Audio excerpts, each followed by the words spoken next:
যিনি একটি বৃহত্তম রাজনৈতিক দল বাংলাদেশ জামায়াতে ইসলামীর আইসিটি পলিসি নিয়ে যারা কাজ করেছেন সেই টিমের একজন মেম্বার এবং আইসিটি নিয়ে বাংলাদেশে যারা পাইওনিয়ার একদম শুরু থেকে আজকে আমাদের সাথে আছেন আমাদের প্রিয় ভাই আব্দুল্লাহ আল মাহমুদ ভাই, founder and CEO thriving skills এবং উনি অ্যাসোসিয়েট প্রফেসর হিসাবে কাজ করছেন মানারাত ইন্টারন্যাশনাল ইউনিভার্সিটিতে। আসসালামু আলাইকুম ভাই, কেমন আছেন আপনি? আলহামদুলিল্লাহ ভাই। ভাই আপনার অনেক ব্যস্ততা, আপনি একদিকে একটা কোম্পানি চালাচ্ছেন, সাথে আবার একটা ভার্সিটির প্রফেসর ফুল টাইম। সো ২ টা ফুল টাইম জবের মাঝে আমার অনেক কৃতজ্ঞতা। Thank you. আ আচ্ছা, আমরা ভাই বেশি সময় নেব না আপনার থেকে।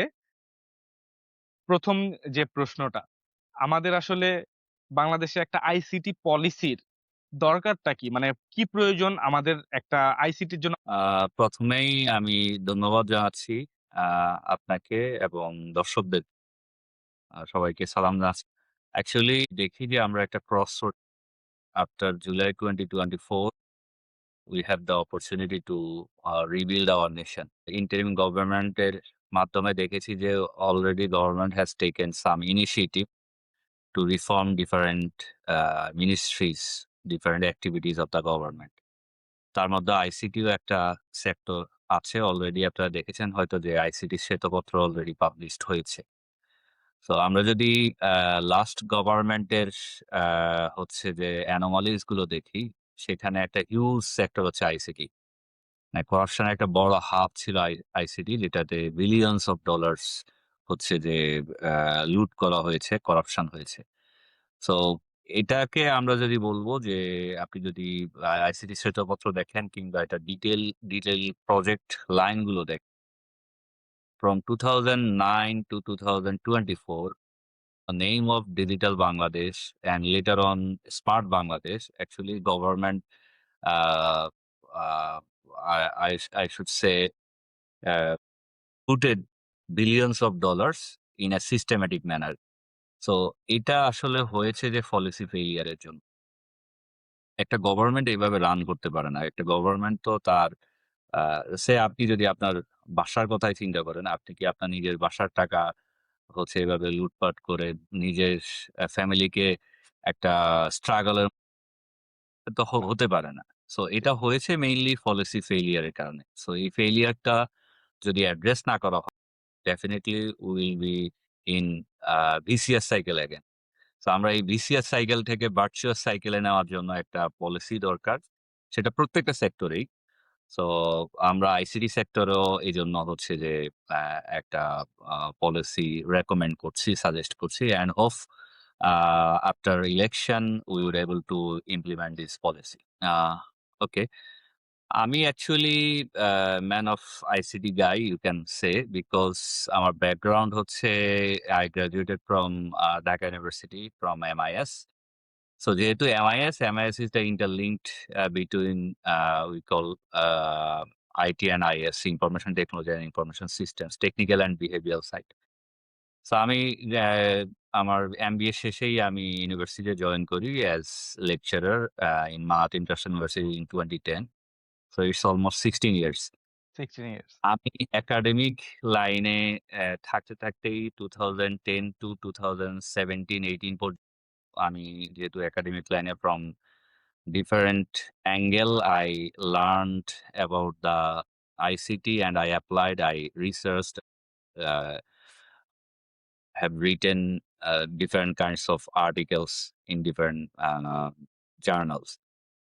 Then আমি দেখতে পেয়েছি যে অ্যাকচুয়ালি একাডেমিক পার্টে আমরা যা বলছি এক্সিকিউশনে there is a gap between industry and academia. এরপরে আমি যেটা শুরু করেছি যে I try to innovate something and give the solution. আমি বলি যে due to the technological disruption huge একটা কারিকুলাম গ্যাপ। তো এই গ্যাপকে অ্যাড্রেস করতে গিয়ে আমরা ইন্ট্রোডিউস করেছি in 2019 থ্রাইভিং স্কিলস। So আমরা thriving skills this is LMS, we call Learning Management Systems, Udemy, Coursera, LinkedIn Learning. So এই okay. Format already we curated 350 plus courses আর during pandemic solution was the pioneer. আমরা actually corporate e-learning এর আমরা কর্পোরেটের soft skill, hard skills নিয়ে কাজ করি।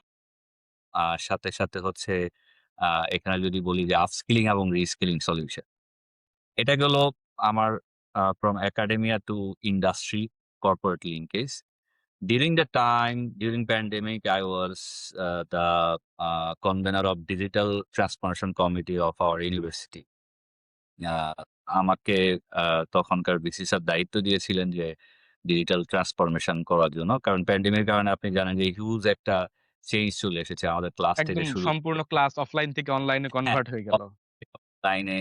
So এই হোল প্রসেসটাতে ইউনিভার্সিটির ক্লাস হচ্ছে যে এক্সাম, অ্যাডমিনিস্ট্রেশন, পেমেন্ট এভরিথিং হচ্ছে যে অনলাইনে ট্রান্সফরমেশনটা আমার আ আলহামদুলিল্লাহ মানে আমার হাত দিয়ে হয়েছে।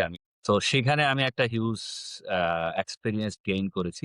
Letter on I served hundreds of organization and thousands of professionals যে আ অর্গানাইজেশনে আ ট্রেইনার হিসেবেও কাজ করছি। এট দ্যা সেম টাইম আমার ওকে। তো মানে আপনার এক্সপেরিয়েন্স যদি বলি একাডেমিক এবং ইন্ডাস্ট্রি বোথ এক্সপেরিয়েন্স নিয়ে আসলে আপনি অ্যা কাজ করছেন আরকি।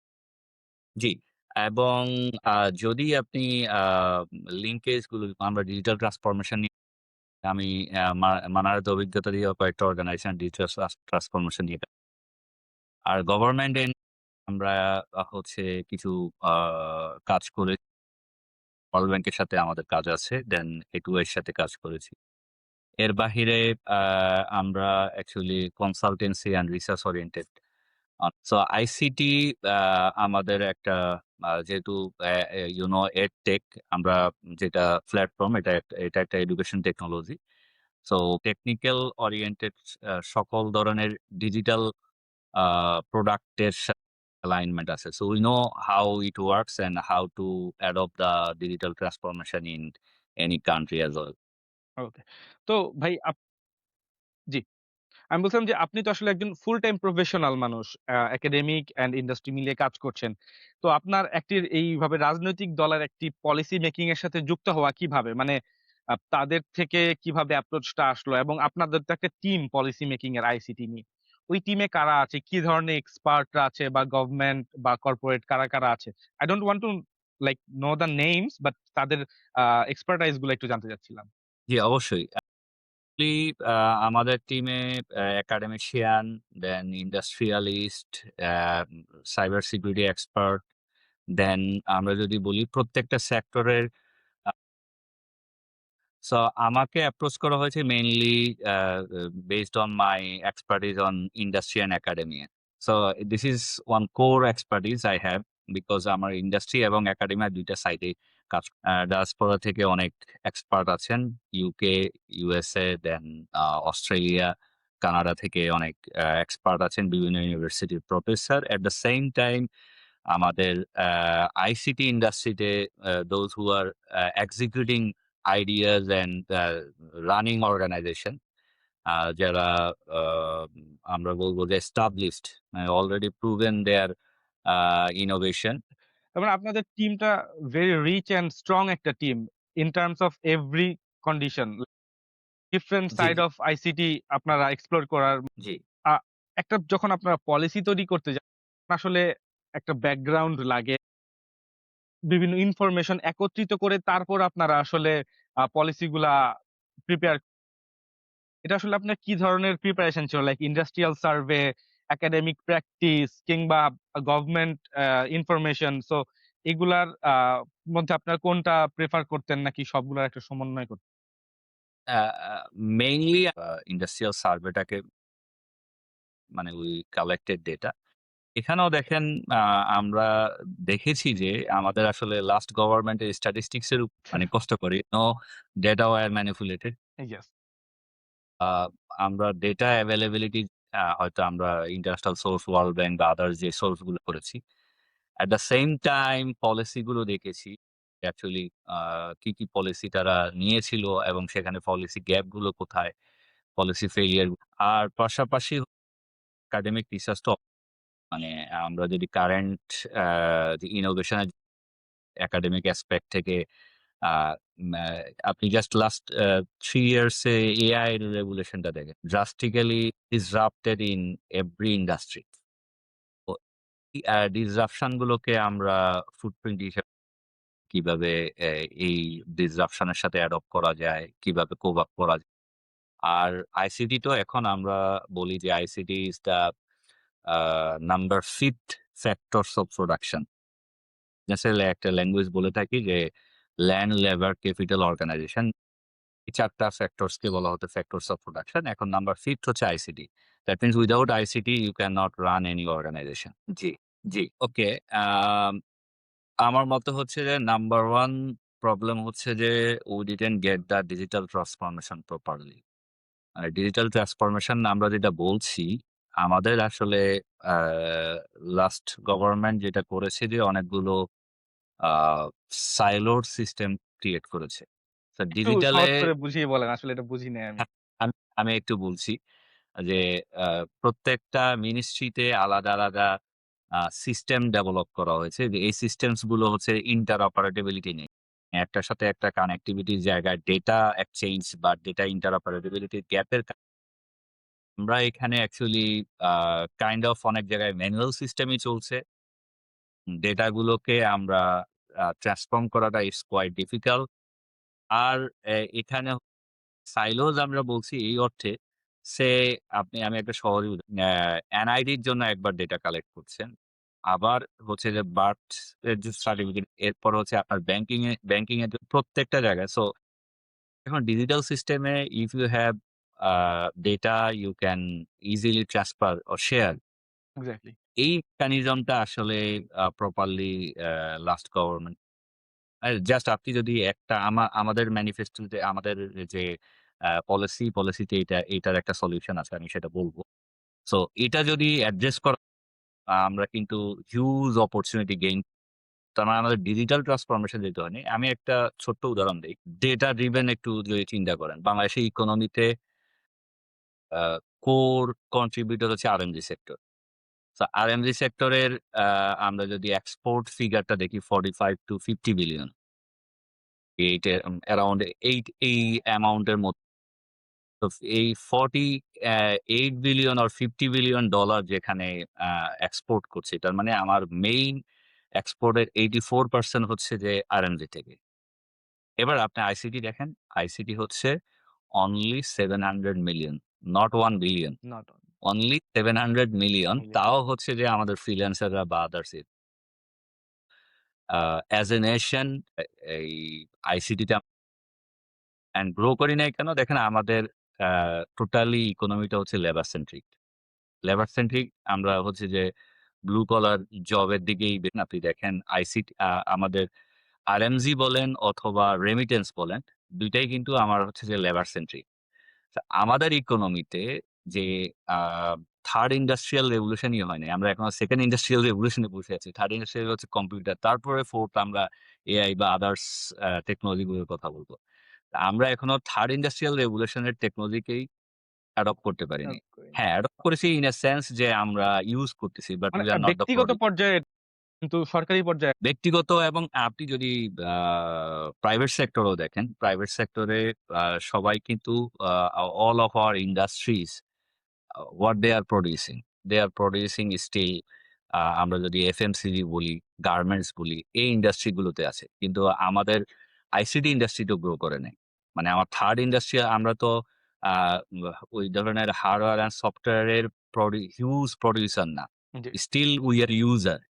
সো আপনাকে যদি ট্রান্সফর্ম করতে হয় অবশ্যই এই আ হচ্ছে যে computing related hardware, software, network database এগুলোর প্রোডিউসার হইতে হবে। হ্যাঁ, ছোট স্কেলে ছোট কোম্পানিগুলো প্রোডিউস করতেছে। But it's not the up to the mark. তো আপনি তো আ ফিগার দেখছেনই অনলি 700 মিলিয়ন। তো যেখানে আমার 1 বিলিয়নই লাস্ট গভর্নমেন্ট রিপিটেডলি বলেছে যে $5 billion target in ICT but they didn't achieve the figure any year. So আ এটা যদি আমরা ফোকাস করতে পারি, আপনি দেখেন আমাদের এডুকেশন সিস্টেমেও এখন আ আমরা যদি বলি যে আমরা আমাদের কান্ট্রিকে লেবার সেন্ট্রিক ইকোনমি থেকে নলেজ সেন্ট্রিক ইকোনমিতে নিবো। তো সেক্ষেত্রে অবশ্যই যারা এডুকেটেড হচ্ছে, গ্র্যাজুয়েটেড হচ্ছে, we need to create industries where they can do their job.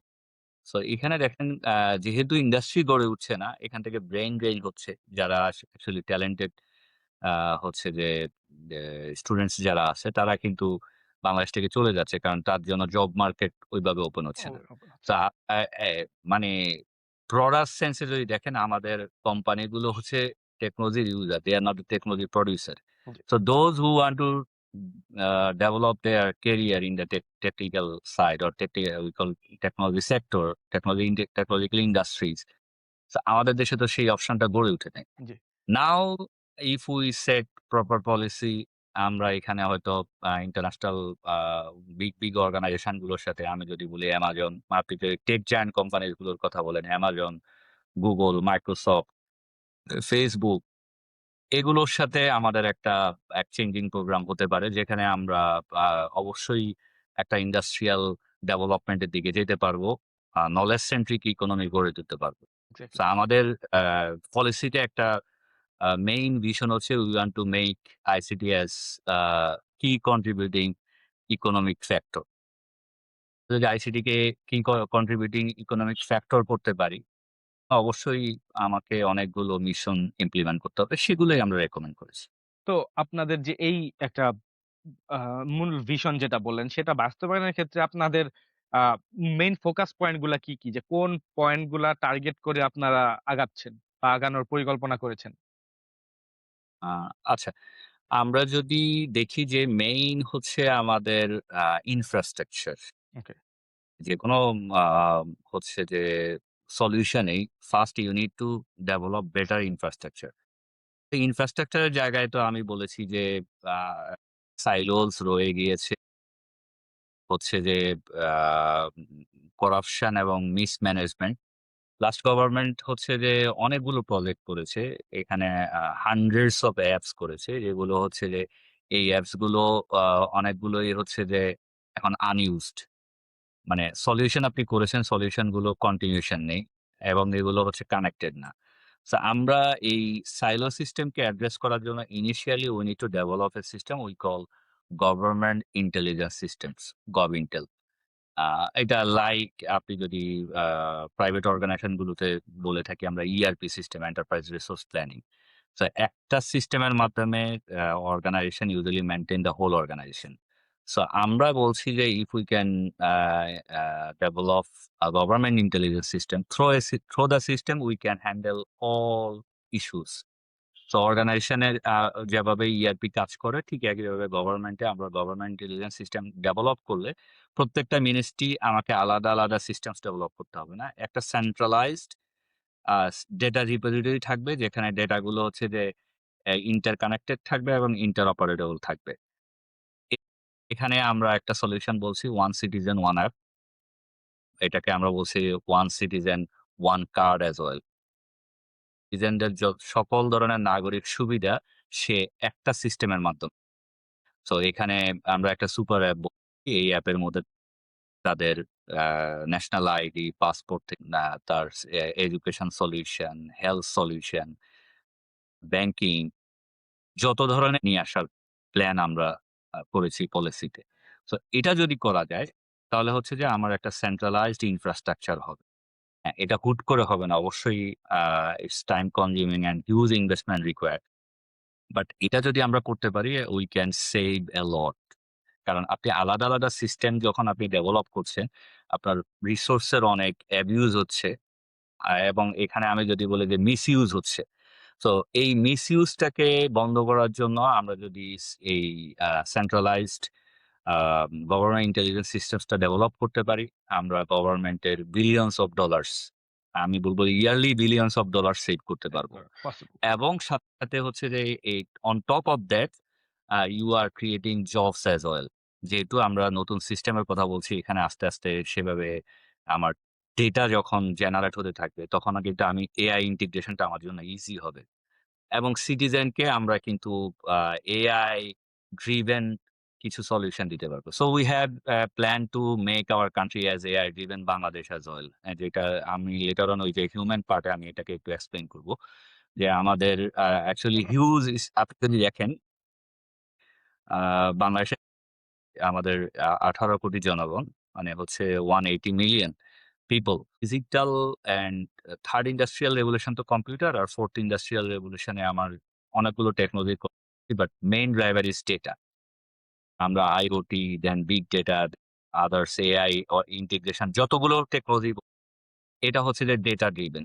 আপনি জানেন যে data is the fuel of this century.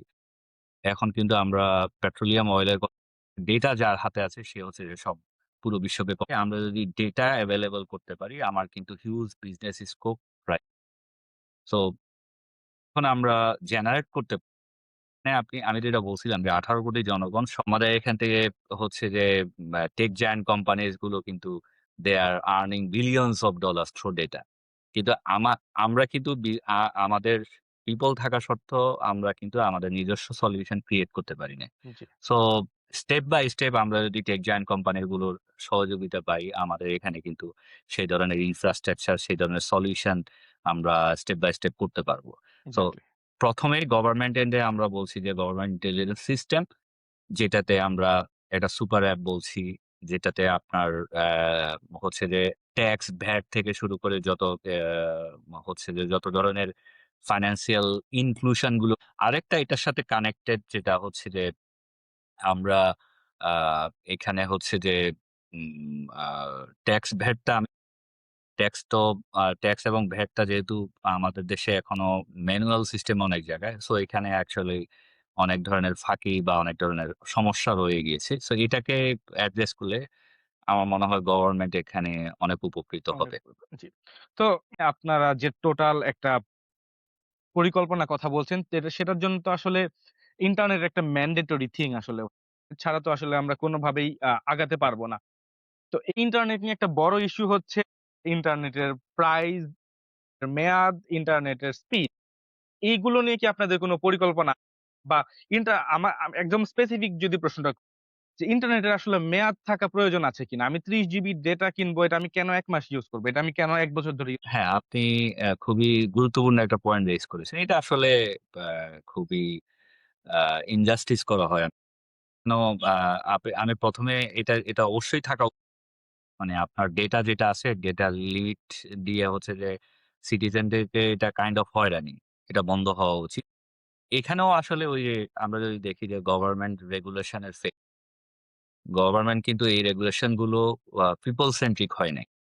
আর আপনি ইন্টারনেট স্পিডের কথা বলেছেন, স্পিডটাকে আমরা অ্যাড্রেস করছি। এই স্পিডে আমরা যদি দেখি যে এখন কারেন্ট যে আমাদের সলিউশন আছে, আমাদের টেকনিক্যাল আ হচ্ছে ইনক্যাপাসিটির কারণে we cannot use our whole capacity solution থেকে আমরা মাত্র 900 জিবিপিএস ইউজ করতে ওকে। আমাদের প্ল্যান আছে যে 3rd সাবমেরিনটাকে সেখানে আমরা up to 5 TBPS terabyte per second টাকে আমরা নিয়ে যেতে পারবো। সো এটা ধরেই হবে না but we have a plan.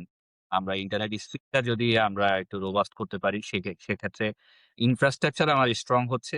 দেন নেটওয়ার্কও যখন স্ট্রং হবে তারপর আপনার বাকি সলিউশন গুলো আমার ইজি হয়ে যাবে। সো এই ২ টা অবশ্যই ম্যান্ডেটরি। এটা আমাদের স্পেসিফিক এজেন্ডা আছে যে about a we call internet speed and cyber security. Cyber সিকিউরিটির জায়গাতে আমরা যদি বলি আমাদের ডেটা গুলো খুব ভালনারেবল।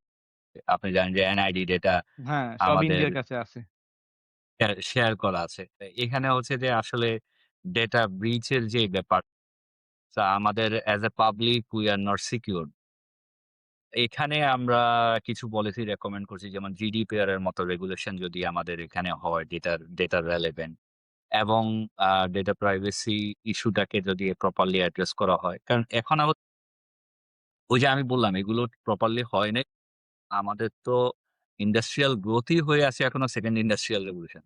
তো 3rd টা তো অ্যাডপ্টই করি নাই। তাহলে সে কারণে পলিসি গুলো সেভাবে ফর্মুলেট হয় নাই।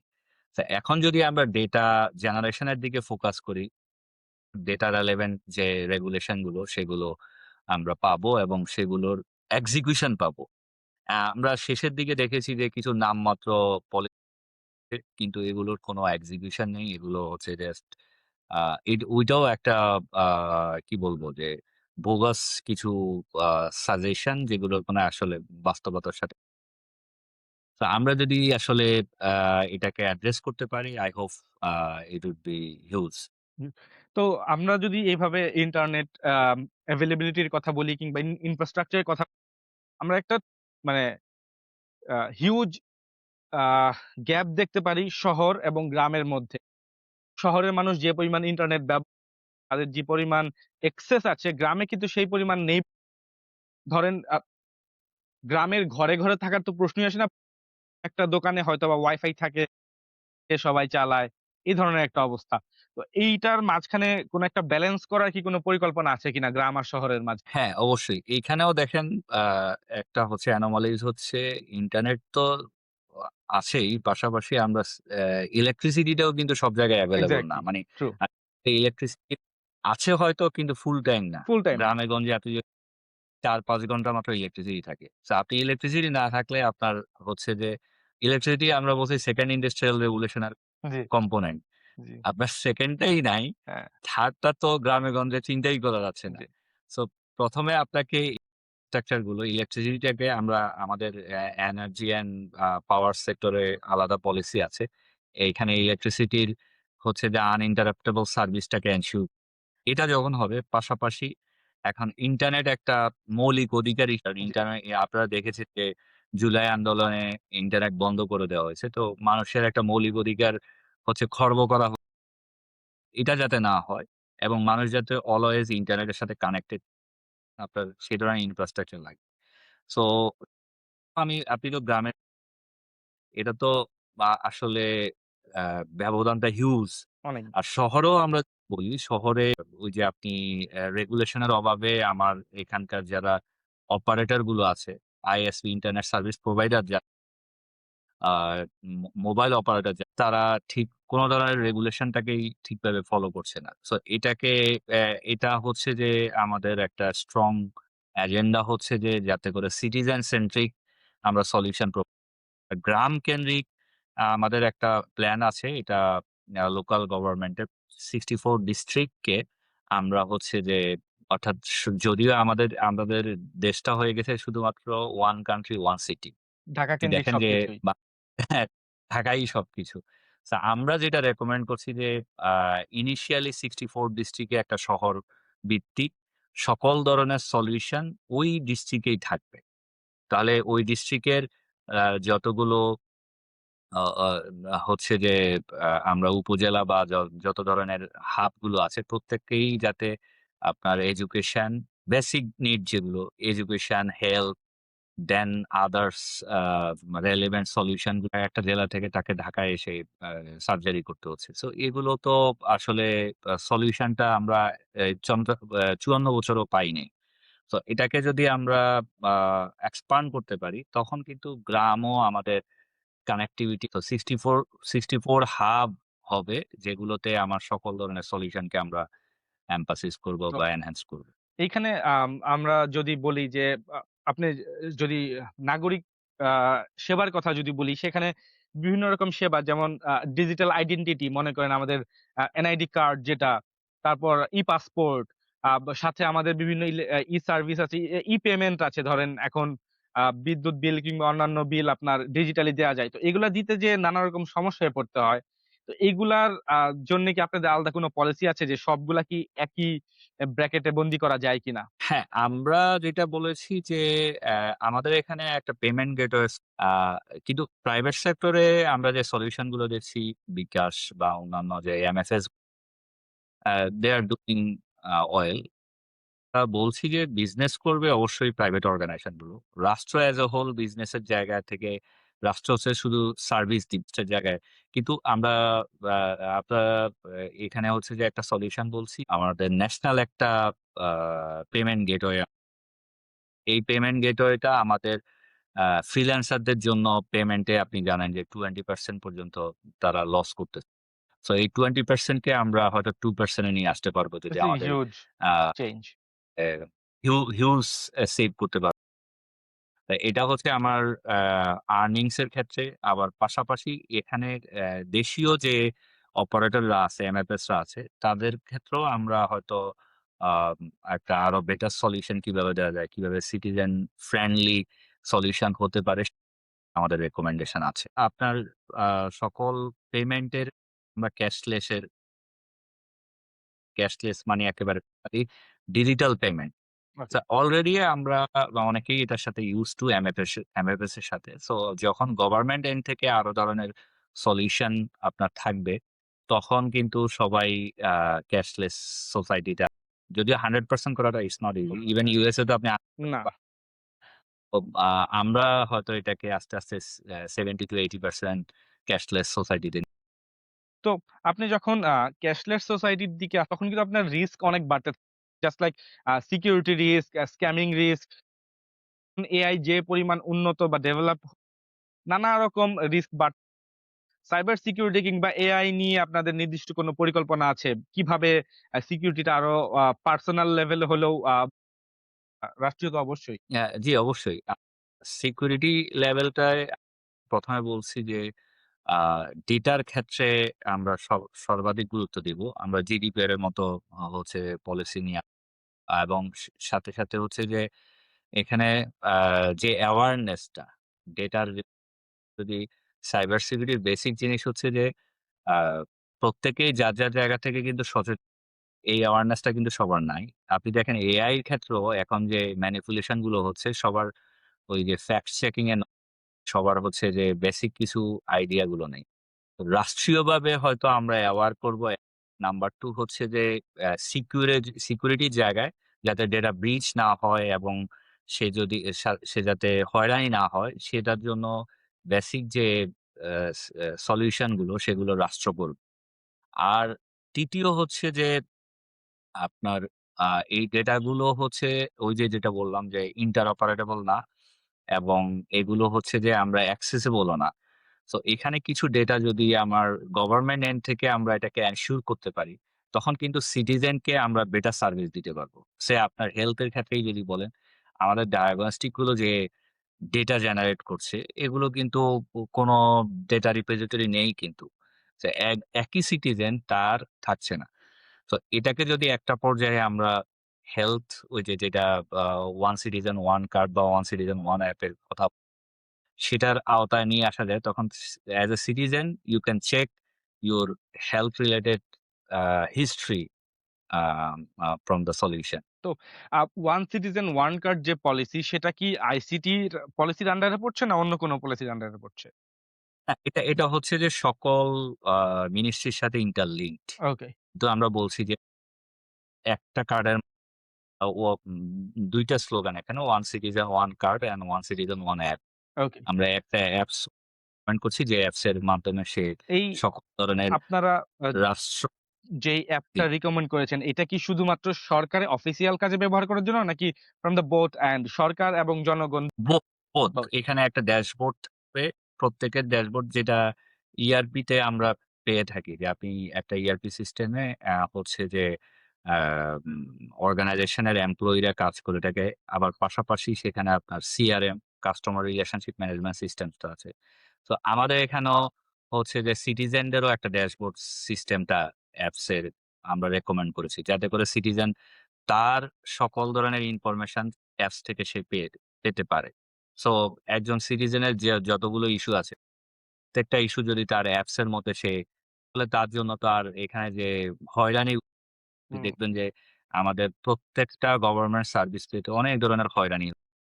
এই হয়রানিগুলো বা আপনার ল্যান্ড লাইসেন্সিং আ প্রত্যেকটা মিনিস্ট্রি কিন্তু আলাদা, আলাদা সার্ভিস আছে। সার্ভিস গুলো আমরা যদি প্রপার ডিলিগেশন ওই যে আমাদের ডিজিটাইজেশন হয়েছে কিন্তু স্টিল ম্যানুয়াল। সবাই কিন্তু মানে আপনাকে আপনাকে দেখা যাচ্ছে আপনি অ্যা হচ্ছে অনলাইনে আবার ম্যানুয়ালি গিয়ে ওটাকে অ্যাপ্রুভ এই ধরনের মিসম্যাচ অনেক ধরনের অ্যানোমালিস গুলো রয়ে গিয়েছে। তো আমরা মনে করছি যে এই আ one citizen one app, one citizen one কার্ডটা এটা প্রত্যেকটা মিনিস্ট্রির সকল সার্ভিসকে তখন কিন্তু আমার হাতে এভেইলেবল আ ডেটা থাকবে যে সিটিজেনের কি ধরনের সমস্যা আছে। আ আ এরিয়া কেন্দ্রিক, এইজ ভিত্তিক অথবা আমার আলাদা, আলাদা কাস্ট ভিত্তিক আমরা কিন্তু চাইলে এগুলোকে আ ডেটা যখন থাকবে আমরা এটাকে সলিউশন আপনাদের এই ওভারঅল যে পলিসি, এই পলিসিটা আসলে আপনি যদি ইফেক্টিভ ওয়েতে সামনে আগাতে চান, বাস্তবায়ন করতে চান, সেক্ষেত্রে আমাদের সবার আগে যেটা প্রয়োজন আমাদের ম্যান পাওয়ার লাগবে। Cyber security expert, developer, data scientist, mentor, everyone. এই ক্ষেত্রে আপনাদের পরিকল্পনাটা কি? আপনাদের এটার সোর্স কারা হবে বা কিভাবে ম্যানেজ করবেন? হ্যাঁ, এইখানে আমরা আরেকটা পলিসি রেকমেন্ড করছি যে আমাদের হিউম্যান ক্যাপিটাল। সো আমাদের ডেমোগ্রাফিক ডিভিডেন্ড আছে দেখেন uh uh 40% of our people are youth. এখানে হিউজ জনসংখ্যা যেহেতু ইয়থ এখানে আমরা ইয়থদেরকে এখানে দেখেন আনএমপ্লয়মেন্ট রেটটা হিউজ। তো আনএমপ্লয়মেন্টটাকে অ্যাড্রেস বলেছিলাম যে থ্রাইভিং স্কিলস আমার করা কিন্তু ওইজন্যই। সো আমরা এখন যেটা রেকমেন্ড করছি যে স্কিলস ওরিয়েন্টেড আমরা আ government and a last government আসলে স্কিলস ওরিয়েন্টেড অনেকগুলো ট্রেনিং প্রোভাইড করছে টিবেট থেকে। কিন্তু এগুলোর আসলে আ বাস্তবমুখী হয় নাই যেটার কারণে এমপ্লয়মেন্টও এখন আমরা বলছি যে আ এখানে হবে demand driven not supply driven. Demand driven অর্থাৎ যারা হচ্ছে যে স্কিলস নিড তাদের নিড গুলোকে অ্যাড্রেস করে আমরা আ প্রত্যেকটা লেয়ারে হচ্ছে যে স্কিলস প্রোভাইড করব। সো স্কিলস এর বেসিক কিছু যেমন হার্ড স্কিলস এর আ বেসিক আমরা যদি বলি আ আমার digital literacy, data literacy, AI literacy সবার এগুলা আবার পাশাপাশি সফট স্কিলস ও আমরা যাব। এক্ষেত্রে ইউনিভার্সিটি কারিকুলাম গুলো আপগ্রেডেশন টা দরকার হবে। আবার পাশাপাশি লাইফ লং লার্নিং ইউনিভার্সিটি থেকে পাস করে যে তার যে সাইবার সিকিউরিটি বলেন অথবা এআই বলেন হিউজ একটা সাজেশন আছে। তো এখানে আমরা লাইফ লং লার্নিং টাকে হচ্ছে যে প্রিভেইল করার এবং হোপফুলি এটার মাধ্যমে যেহেতু আমরা নলেজ ড্রিভেন ইকোনমিতে যাব, we have to do this. There is no other alternative because absolutely. Knowledge driven হতে হলে আমাকে লাইফ লং লার্নিং এই আ আ এডুকেশনে আমি যদি বলি আমি আমার ইউনিভার্সিটি লাইফ থেকে আমি কিন্তু ইউনিভার্সিটি লাইফ এর পরে বেশি পড়াশোনা করছি এখন। আচ্ছা। তো কিন্তু আ আমরা যদি দেখি আমি আ নিজে হচ্ছে যে LinkedIn লার্নিং এ 1000 প্লাস কোর্স অলরেডি আমার কমপ্লিট করা। তো আমি রেগুলারলি লার্ন করছি এবং শিখছি এবং এপ্লাই করছি। আমরা থ্রাইভিং স্কিল এ এটা বলে থাকি যে we R a learning in the flow of work. So আমরা যে কাজগুলো সে নতুন একটা স প্রবলেম আসছে সেটাকে আমরা সলিউশন করার জন্য আমাকে লার্ন করে এপ্লাই করতে হবে। এক্সাক্টলি। এই মুহূর্তটা এই স্কিলস মুভমেন্টটাকে আমরা ন্যাশন ওয়াইড নিয়ে যেতে চাই। এতে করে হবে যে আমাদের যে লেবার যারা অ্যা হচ্ছে যে বাহিরে চলে যাচ্ছে তারা স্কিল লেবার হবে। দেখেন স্কিল লেবার হলে কি সুবিধা? তাদের কিন্তু সেলারি হবে আ ৪ গুণ ৫ গুণ। এখানে আমাদের মধ্যপ্রাচ্য বলেন বা আদার্স কান্ট্রি গুলোতে যারা হচ্ছে যে অ্যা চলে যাচ্ছে জবের জন্য, তারা সামান্য আ ল্যাঙ্গুয়েজ এর জন্য তারা কিন্তু ভালো সেলারি পাচ্ছে না। তারা কিন্তু স্কিল আ মানে কাজের দিক থেকে সে হয়তো আ অপারেশনাল স্কিল আছে। কিন্তু কমিউনিকেশন স্কিলস এর কারণে সে ভালো করতে পারছে না। আবার এট দ্যা সেম টাইম আমি যদি বলি যে এটা তো লেবারদের জায়গা থেকে। আর আমাদের যারা গ্র্যাজুয়েশন কমপ্লিট করছে, তাদেরও যেহেতু আমাদের যে গ্র্যাজুয়েট আনএমপ্লয়মেন্ট রেটটা হচ্ছে অনেক। আমাদের এখানে প্রায় প্রত্যেক বছর ৬-৭ লাখ গ্র্যাজুয়েট বের হচ্ছে। কিন্তু এমপ্লয়মেন্ট এর জায়গায় আপনি যদি দেখেন আমার এখানে আ এমপ্লয়মেন্ট আ হচ্ছে যে প্রত্যেক বছরই লক্ষ, লক্ষ আ গ্র্যাজুয়েট বেকার থেকে যাচ্ছে। সো সলিউশন এর জন্য স্কিলস রেলেভেন্ট আমরা হাব করব এবং এআই ড্রিভেন আমরা ওই যে যেটা বলেছি যে উপরে আলাদা এমফাসিস করে AI powered or AI driven বাংলাদেশের দিকে। অনেক ধন্যবাদ। তো যদি গত সরকারের কথা আমরা দেখতে পাই যে আমাদের এনআইডি সহ আমাদের আ সারা দেশের সব নাগরিকের অনেক পার্সোনাল ইনফরমেশন পার্শ্ববর্তী দেশে ট্রান্সফার হয়ে গিয়েছে এবং অনেকে টাকার বিনিময়ে তো নাগরিকদের একটা অনাস্থা তৈরি হয়েছে সরকারের উপর। আপনি যদি ওয়ান সিটিজেন ওয়ান কার্ড পলিসিতে সকল নাগরিকের আপনার ইনফরমেশন কিছু, কিছু হয়তোবা আপনার কাছে আছে। কিন্তু আপনি যদি এক কার্ডের আন্ডারে আরো অনেক ইনফরমেশন লাগবে। সেক্ষেত্রে নাগরিকদের আস্থা কিভাবে ফিরিয়ে আনবেন সরকারের উপর? কেন তারা সরকারকে আরেকবার আচ্ছা, এখানে আমরা বলব যে governance and compliance. Last government হচ্ছে যে তার গভর্নেন্স অ্যান্ড কমপ্লায়েন্স এর যেটার কারণেই মানুষ কিন্তু তার আ বহিঃপ্রকাশ আমরা জুলাইতে দেখি। সো গভর্নমেন্টের যে সার্ভিস গুলো এনশিওরড হওয়ার কথা সেগুলো যদি সিটিজেনরা স্টেপ বাই স্টেপ পেতে থাকে, তখন দেখবেন যে মানুষের মধ্যে আলাদা একটা আস্থা তৈরি হবে। মানুষ নিজেই বলবে যে, "হ্যাঁ, we are getting service, so why not we should engage with this system." আপনি যখন সলিউশন ডিমোট করার না। প্রশ্নই আসে না। যদি দেখেন যে অ্যা উম আ আমাদের এই এখনকার সলিউশন গুলোর দিকে দেখেন অনেকগুলো আ ইউনিভার্সিটি অনেকে যারা ছাত্র সংসদ নির্বাচনের পর স্টুডেন্টরা কিন্তু খুশি। সলিউশনটার কথাই বলছি যে গভর্নমেন্ট কমপ্লায়েন্স টা যদি স্ট্রং হয় এবং এখানে রেগুলেশনটা যদি প্রপারলি ওয়ার্ক করে, আপনি দেখেন যে আ কমপ্লায়েন্স আছে কিন্তু এপ্লাই হয় নাই। রেগুলেশন রেগুলেশনটা হয় নাই কেন? কারণ হচ্ছে কিছু অলিগর তাদের নিজস্ব আ হচ্ছে যে সুবিধার জন্য নিজেদের পকেট ভর্তি করার জন্য তারা হচ্ছে যে রেগুলেশন গুলোকে তাদের মতো করে তৈরি করেছে এবং সেটা সিটিজেনদের জন্য অনেক বার্ডেন ছিল। সো আমরা এই প্রত্যেকটা বিষয়কে অ্যাড্রেস করব ইনশাআল্লাহ যদি আল্লাহ আমাদেরকে সেই সুযোগ দেয় এবং সেগুলোকে আমরা ওয়ান বাই ওয়ান এটাকে এপ্লাই করব। ওকে। সো এপ্লাই যদি আমরা করতে পারি তখন যে আপনার গভর্নেন্স টা যদি প্রপার হয় আর কমপ্লায়েন্স গুলো আমার যদি প্রপারলি আমরা নিয়ে আসতে পারি, তখন আস্তে, আস্তে আ আপনার সিটিজেনদের মধ্যে আস্থা তৈরি হবে।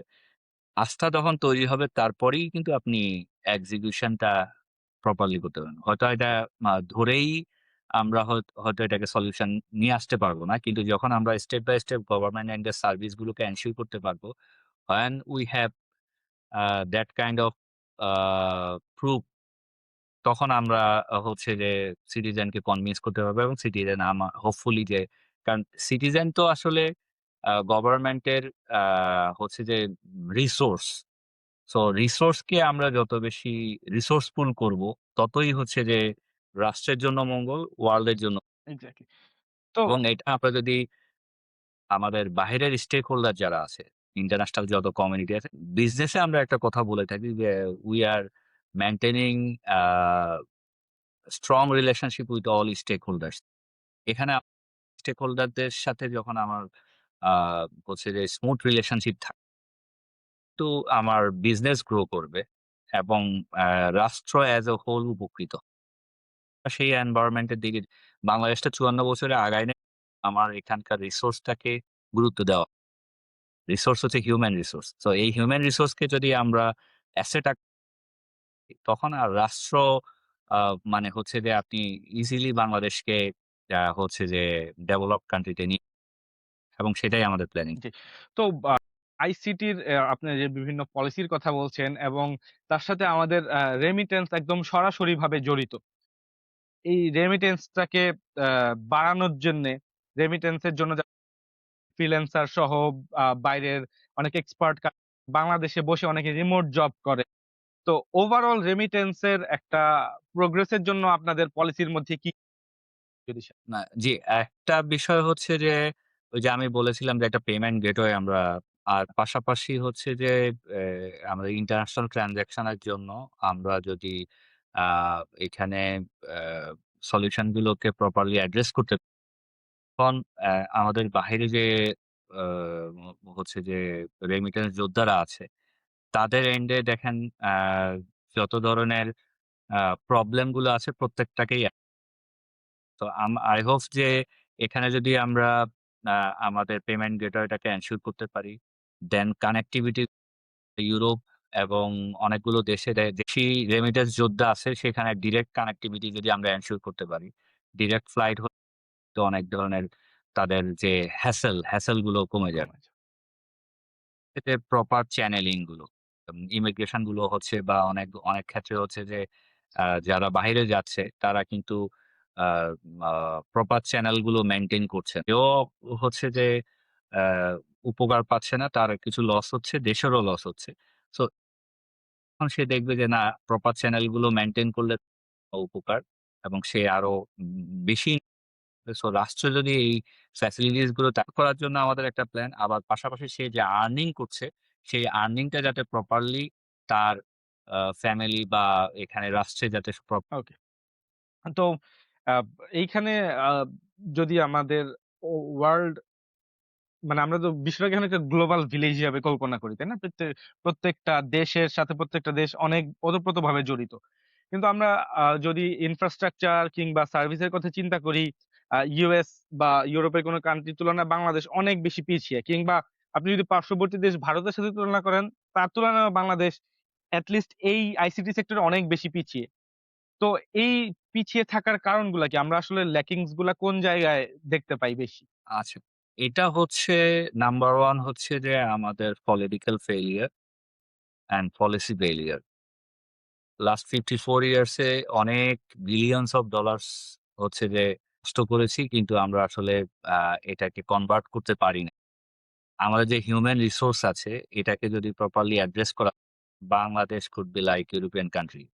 ইউরোপিয়ান কান্ট্রির মতো আমার ক্লাসে একটা কথা, "the lecture you are getting here it is as like as Harvard and MIT." তো স্টুডেন্টরা একটু অবাক হয়ে তাকায় থাকে যে হার্ভার্ড এমআইটি। আমি যে হার্ভার্ড এমআইটিতে যা পড়ানো হয়, আমি হার্ভার্ড এমআইটির আ কোর্স করেছি, লেকচার দেখেছি। I know what they are teaching. So এখানে হচ্ছে যে টিচিং মেথড বা আদার্স জায়গা থেকে আমাদের আসলে ওই আ যে মাইন্ডসেটটা আছে, মাইন্ডসেটটাকে ১ম এ শিফট করতে হবে। এখানে স্টুডেন্টরা কিন্তু শিখতে চায়। কিন্তু আমরা সেই এনভায়রনমেন্ট টা যখন আমরা এনশিওর করতে, আমার এই হিউম্যান রিসোর্সটা অ্যাসেট হবে। এখন ইউরোপ আমেরিকার করার জন্য আমার প্রপার পলিসি লাগবে। যেখানে আমার রিসোর্সটাকে প্রায়োরিটাইজ করা দরকার। সেই রিসোর্স প্রায়োরিটাইজ করতে হবে।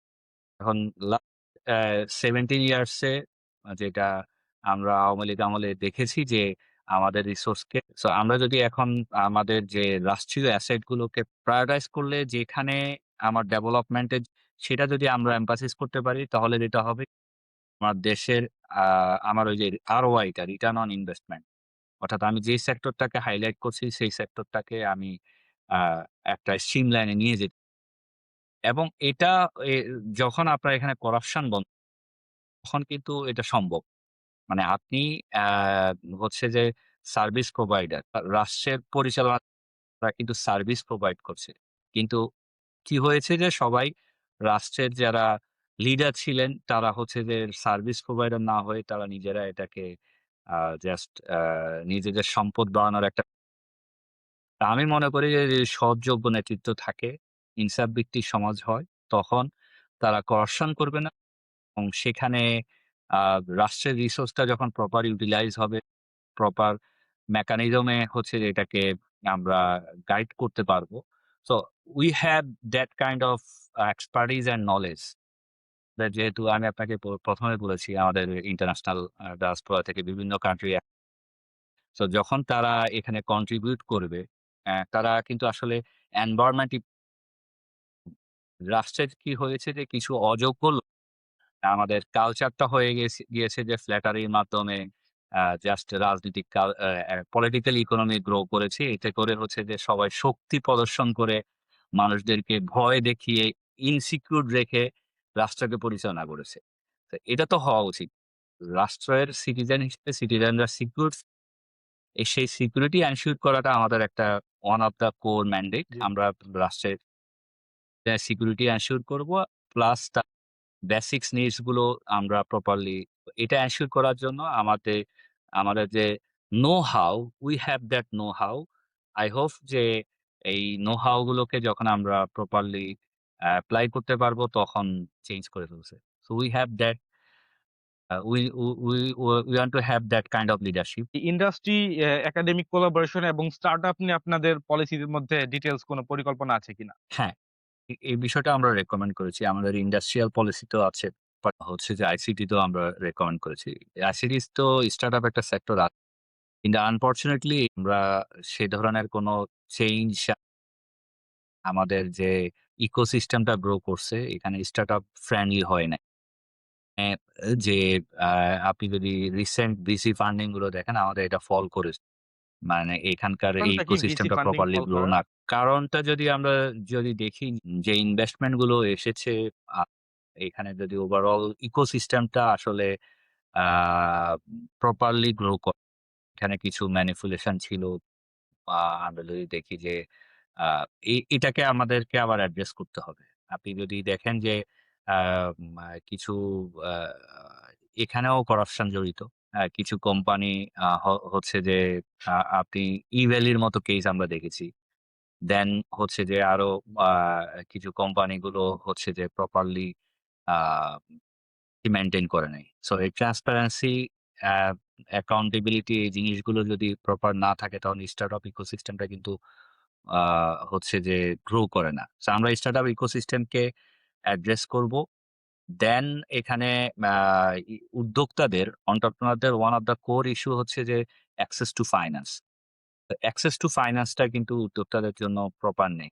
অনেক ধরনের রেকমেন্ডেশন আছে কিন্তু ঘুরে ফিরে সেটাকে আসলে আ কোন একটা ব্যুরোক্রেটিক সিস্টেমের মধ্যে এখানে যারা সত্যিকারের উদ্যোক্তা তারা কিন্তু সেই ধরনের অ্যাক্সেস টু ফাইন্যান্স নেই। এটার সাথে হচ্ছে যে আ access to network, proper network গুলো এনশিওর করা। সো এই উদ্যোক্তাদের আ সলিউশন দেওয়ার জন্য আমরা এই রেকমেন্ডেশন গুলো দিয়েছি। এটা আমাদের ইন্ডাস্ট্রিয়াল সাইডেও আছে, আইসিটি সাইডেও আছে। ওকে। তো আমরা যদি এখন একটু আমাদের যে সমস্যাগুলা সরকারি সাইড থেকে গভর্নমেন্টের সাইড থেকে সেই সমস্যাগুলা আমাদের নানা রকম ব্যুরোক্রেটিক ঝামেলার মধ্যে দিয়ে যে ধরেন ভেন্ডর লক ইন প্রসেস কিংবা এক্সেস কস্ট যেটা আমরা দেখি যে একেকটা অ্যাপ বানাইতে তারা ১০০ কোটি ১৫০ কোটি টাকা খরচ করতেছে। যেটা ইভেন ১-২ কোটি টাকায় সম্ভব। কিংবা এমন সফটওয়্যার বানাচ্ছে যেগুলা এখন আর কোন কাজেই আসতেছে না। সেগুলো কি আপনারা কি কোনভাবে কাজে লাগানোর পরিকল্পনা করছেন কিনা? বা এই প্রসেসটাকে আরো স্মুথ করা এবং খরচটা কমিয়ে আনা হ্যাঁ, এই জায়গাটা আমরা আসলে unnecessary যেগুলো আ প্রজেক্ট বা ইনভেস্টমেন্ট আছে আমরা মনে করি এটা ইমিডিয়েট বন্ধ। যেগুলো আসলে প্রয়োজন নেই। আমার রিসোর্স সো আমরা যদি দেখি যে রাষ্ট্রের ওই যে আমি ১ম এ বলেছিলাম সাইলোস গুলো হয়েছে কোথায়? একই সলিউশন দেখা যাচ্ছে বিভিন্ন মিনিস্ট্রিতে আলাদা, আলাদা ইন্টারকানেক্টেড না। সেই রেকমেন্ডেশন গুলোকে কম্পাইল করেই কিন্তু ওয়ান সিটিজেন তখন কিন্তু আপনার এই আ যে মিসইউজ টা এটা কিন্তু কমে যাবে। আরেকটা হচ্ছে যে করাপশন এর সুযোগ কিন্তু থাকবে না। বা আপনার ব্যুরোক্রেটিক যে দৌরত্বগুলো, যখন আপনার সাথে সিটিজেন এর কমিউনিকেশন হবে through system, not file not ফা বা হ্যাঁ। পারসন। আমরা যখন communication mechanism a person to person হয় তখনই আমরা দেখছি প্রবলেম হয়। So people will communicate with the system. সিস্টেমটা হচ্ছে তার এই আ ওয়ান সিটিজেন ওয়ান অ্যাপ। যখন সে সিস্টেমের সাথে কমিউনিকেট করবে, কোন আ করাপশন কারণ সিস্টেম যখন আপনাকে যেভাবে রেকমেন্ড করবে আপনি সেভাবেই যাবেন। তো সিস্টেম তো আপনাকে করাপশন জি। সো এটা from government end and from customer end, from citizen end both will be benefited. জি, আমরা এটা বলছি না যে ধরেই এটা 100% হয়ে যাবে। আমরা স্টেপ বাই স্টেপ সবার কাছে বিশেষ করে কানেক্টিভিটি যেহেতু ওম গ্রামে গঞ্জে ঠিকভাবে আ ইন্টারনেট তো পরের কথা, ইলেকট্রিসিটি আমরা ইলেকট্রিসিটি এনশিওর করা পাশাপাশি ইন্টারনেট এনশিওর করা, দেন ডিভাইস যাতে সবার কাছে এনশিওর হয়। Step by step, phase by phase যেটা আমরা ওই যে ডিস্ট্রিক্ট লেভেল সলিউশন বলছি। ডিস্ট্রিক্ট থেকে আমরা এগুলো এনশিওর করার চেষ্টা করব। এতে করে যখন আপনার আ জনগোষ্ঠীর বিশাল অংশ হচ্ছে যে এটার সাথে ইনকর্পোরেট হয়ে যাবে। স্টিল আ যারা হচ্ছে যে হতে পারবে না তাদের জন্য আমরা হচ্ছে যে আ ডোর টু এটাকে ডোর বিকল্প অপশন সার্ভিস এর কোন ব্যবস্থা কি থাকবে কিনা? হ্যাঁ, ডোর টু ডোর এটা ওয়ান স্টপ সার্ভিস আমরা বলছি। ওয়ান স্টপ সার্ভিস হচ্ছে যে say you have an issue, you are raising the issue, so you will get the solution. তো আপনাকে তো একেবারে ব আ প্রত্যেক অফিসে গিয়ে এটার সলিউশন খোঁজার দরকার নাই। আপনি একটা সলিউশন আপনার সলিউশন দরকার as a citizen, you have the right to get the solution at your doorstep. So আমরা এটা আ এনশিওর করার রেকমেন্ডেশনই করছি। যদি আপনি কোন একটা প্রবলেমটা যখন আপনি রেইজ করছেন, সেটার জন্য there would be a accountable person. They will provide the service to citizen. তো আমি আবার বলছি এটা ধরেই হবে না। You know our system, country's mechanism. যদি করাপশন ফ্রি করা যায় এবং ব্যুরোক্রেটিক দৌরত্ব যদি কমানো যায়, I hope যে we have huge potential এই পটেনশিয়ালটা আমাদের সবচেয়ে বড় অ্যাসেট আছে সেটা হচ্ছে হিউম্যান রিসোর্স। তো এই হিউম্যান রিসোর্স কে যদি আমরা প্রপারলি অ্যাড্রেস করতে পারি, I hope যে আমরা আ হচ্ছে যে বাংলাদেশকে খুব শীঘ্রই একটা ডেভেলপড কান্ট্রি হিসেবে তো রিসেন্টলি আমরা যেটা দেখতে পাচ্ছি যে সাইবার বুলিং এর ঘটনাগুলো অনেক বেশি বেড়ে কিংবা এআই ইউজ করে আ নোংরামি নোংরা জিনিসগুলো নোংরা জিনিস প্রোডিউস ইন্টারনেটে ছড়িয়ে দেয়া, একে অন্যকে গালাগালি তো এইগুলা প্রতিরোধের ক্ষেত্রে কি আইসিটি পলিসির কোনো পলিসি আছে কিনা? আপনার কোনো কিছু সাজেস্ট করে হ্যারাসমেন্ট প্রতিরোধ করতে? আমি আ কারেন্ট ন্যাশনাল যে ইন্টারিম গভর্নমেন্টের ন্যাশনাল এআই পলিসি যেটা হচ্ছে ওকে, সো আমরা সেখানে এই টুলগুলো রেকমেন্ড একটা ড্রাফট অলরেডি চলে এসেছে। আমরা ন্যাশনাল এআই পলিসিতে এআই এর টেকনোলজিক্যাল আ অ্যাসপেক্ট থেকে এই, এই ধরনের প্রবলেম গুলো শুধু technology it's about human being. G, and human being আমি যে কিছুদিন আগে বলেছিলাম, ম্যানুয়াল সিস্টেমেও কিন্তু অনেক ধরনের আ অ্যানোমালিস বা করাপশন বা অনেক ধরনের অ্যাবিউজ গুলো হচ্ছে। এখন অ্যাবিউজ গুলো থামানোর জন্য আমরা কি করি? আমরা হচ্ছে যে রেগুলেশন করি এবং সেটাকে এপ্লাই এপ্লাই করি। করি।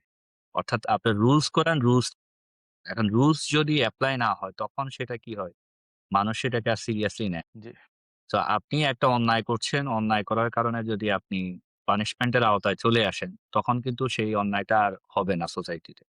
কিন্তু আমাদের সোসাইটিতে যেটা হয়ে গিয়েছে যে আ অনেকগুলো বড়, বড় অন্যায় করা হচ্ছে but there is rule but there is no implementation of that rule. So যখন আমরা শুধু রুলই করব না, এটাকে ইমপ্লিমেন্ট করার জন্য প্রপার মেকানিজম গুলো আমরা রেকমেন্ড করছি।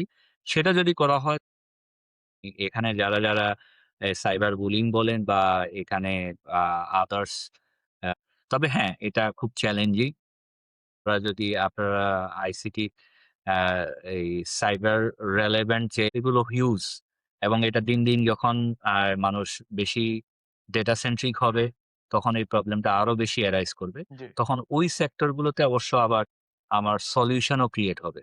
আমরা যদি বলি যে আ ওই রেলেভেন্ট আমার কিন্তু প্রফেশনালরা কিন্তু আমাদের আমরা যখন ডেটা ড্রিভেন ইকোনমিতে যাব, তখন এই ডেটা ড্রিভেন আমার data generation and data security ২ টা এন্ডেই কিন্তু আমার জব ক্রিয়েট এবং এই জব ক্রিয়েশনটা আমার ইকোনমিকে হচ্ছে যে এক্সাক্টলি।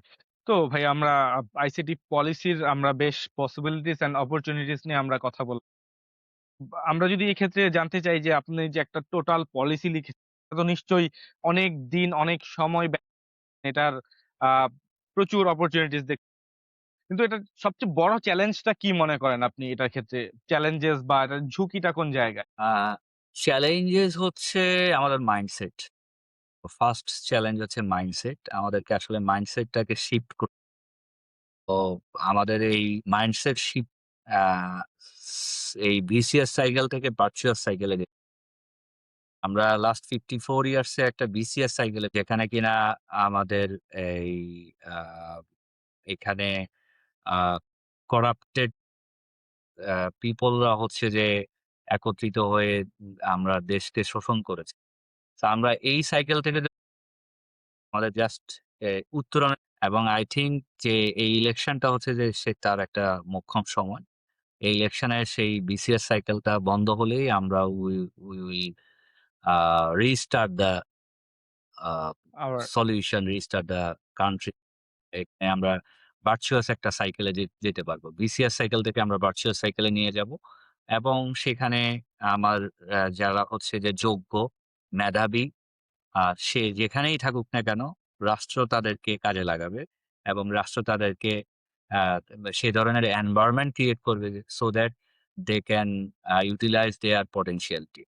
সো আমাদের এখানে যেহেতু আ উদ্ভিদ জি, ছাড়া আপনার কোন কাজ হয় না। তো এগুলো হয় নাই কারণ হচ্ছে যে সিস্টেমস ডেভেলপ হয় নাই। জি। এখন আমরা যখন সিস্টেমস ডেভেলপ করব, আপনার সাথে যখন সিস্টেমস কাজ করবে তখন তো আর এখানে হ্যাঁ, এটা রাতারাতি হবে না। স্টেপ বাই স্টেপ আমরা বলছি। আস্তে, আস্তে দেখবেন যে বাংলাদেশ একটা আ সলিউশন মুখী হবে।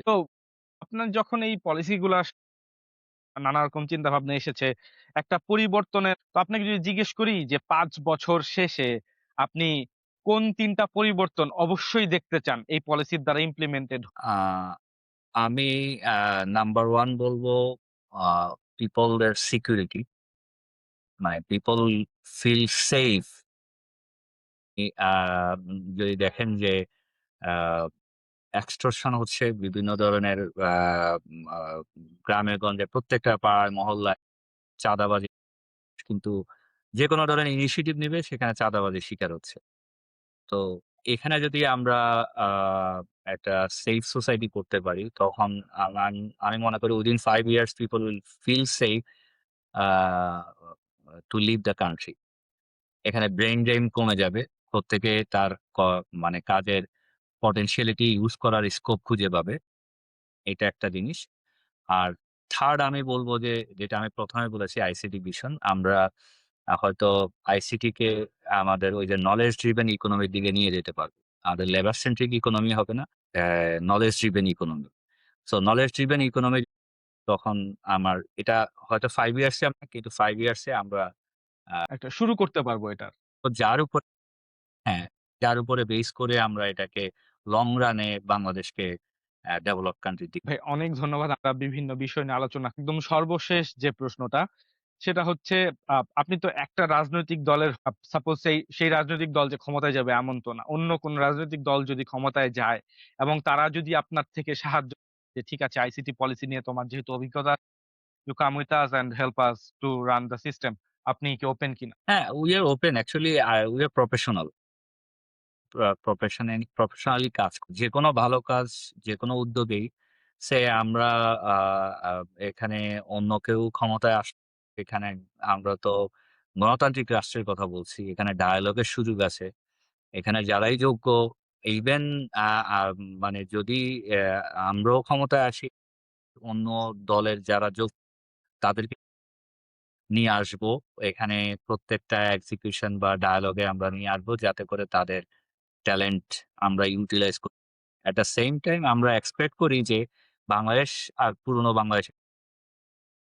বাংলাদেশে যে দৌরত্ব শুধুমাত্র ওয়ান পার্টি ও দৌরত্বের যে ব্যাপারটা সেটা আর থাকবে না।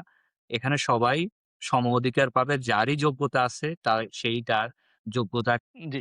অনেক ধন্যবাদ ভাই। আপনার ব্যস্ত সময় থেকে ভালো থাকবেন ইনশাআল্লাহ পরবর্তীতে আবার কথা হবে। আসসালামু আলাইকুম।